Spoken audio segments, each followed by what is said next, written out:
Salut à toi. Dans cette petite vidéo, laisse-moi te montrer la voix de Bathtub Brothers, les frères baignoires, quoi. À quand les cousins pissotières?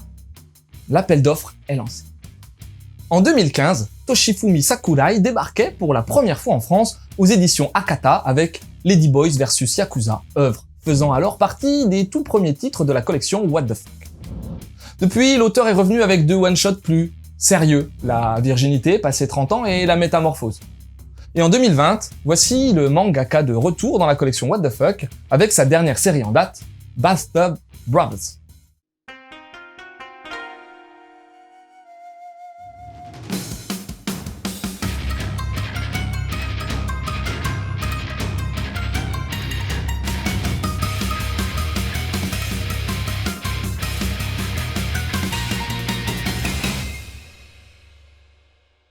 Bathtub Brothers nous plonge au cœur d'une catastrophe qui arrivera peut-être un jour, mais que Sakurai met en scène à sa manière. Koike Haruo est un lycéen, vivant avec sa mère et son grand frère de 29 ans, Natsuo. Ce grand frangin, et gros aussi, l'adolescent n'a jamais pu le blairer, car il se montre plutôt égoïste et reste constamment enfermé dans sa chambre depuis des années en ne faisant rien, pendant que leur mère se tue à la tâche seule pour les nourrir.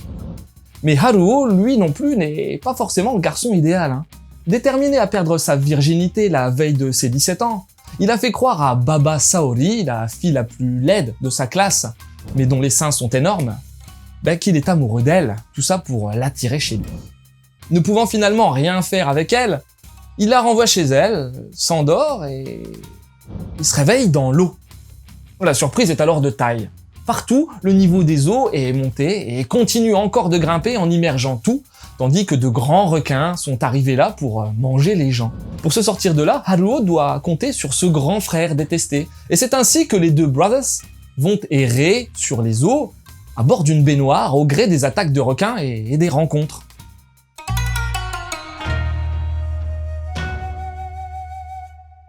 L'auteur nous immisce donc ici dans un récit catastrophe où le mythe de la submersion du Japon semble devenir vrai.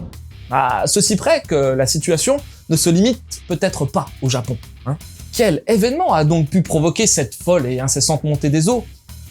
Tout reste à expliquer sur ce point, mais on peut imaginer que Sakurai flirtera peut-être avec des thématiques actuelles autour du climat et de la fonte des glaces. Tout ceci n'est que supposition pour l'instant, et dans ce premier tome, on se contente surtout de voir les deux gaillards voguer au gré des premières péripéties, souvent mortelles pour leur entourage, les requins n'étant jamais bien loin et certains humains pouvant eux-mêmes devenir de belles raclures en faisant montre de leur égoïsme pour essayer de s'en sortir au détriment des autres. Ces premières péripéties sont on ne peut plus classiques dans les récits catastrophes de ce type, avec différentes premières menaces attendues. Mais quiconque a lu Lady Boys vs Yakuza sait d'avance que l'auteur a une façon bien à lui de narrer les choses. Ainsi, Sakurai nous déstabilise volontiers en incorporant à la part dramatique du récit pas mal d'instants assez grotesques, voire ubuesques, amenant alors une part d'humour bien à lui. L'apparence exagérément disgracieuse de Natsuo, ses paix malvenues, sa façon de bouffer des chips, pendant qu'à côté, c'est le drame pour les autres, la baignoire, qui sort de nombre d'attaques. Un mélange assez détonnant auquel on accrochera ou non, mais qui n'empêche pas l'auteur d'entamer également un certain portrait de ses personnages principaux, qui cachent d'autres choses derrière leurs premières apparences ingrates. Ainsi, Haruo semble quand même regretter de s'être mal comporté avec Saori. Cette dernière se montre très humaine, voire même touchante derrière son physique.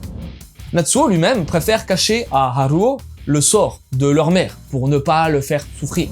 D'ailleurs, on imagine que la relation entre les deux frères sera l'un des leitmotifs de la série.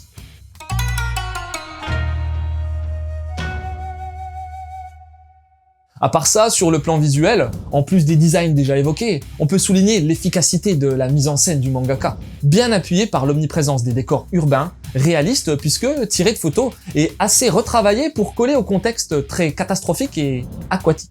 Côté édition, on retrouve à la traduction Aurélien Estager, qui avait déjà officié sur la virginité passé 30 ans ainsi que sur la métamorphose, et qui, ici, offre un travail de qualité bien dans le ton de l'œuvre. La jaquette de Florent Faguet donne bien le ton en restant proche de celle d'origine, du Japon. Pour conclure, Il faudra voir comment Sakurai Toshifumi compte développer son histoire, mais en attendant, il nous offre des débuts assez classiques dans le côté catastrophe, mais plutôt efficaces, grâce à son ton unique et piquant facilement la curiosité.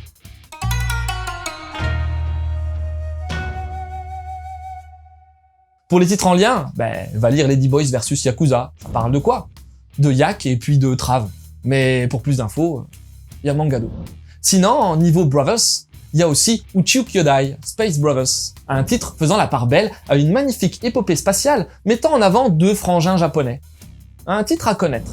Et puis deux autres frangins que j'aime particulièrement, ce sont les frères Elric de Full Metal Alchemist. Et comme on a fait un Mangado en lien, je t'invite à cliquer ici pour en savoir plus. Voilà, c'était Loot, j'espère que cette petite chronique t'aura donné envie de lire Bastard Brothers. Je te laisse et continue de suivre la voie du manga, hein. T'as intérêt.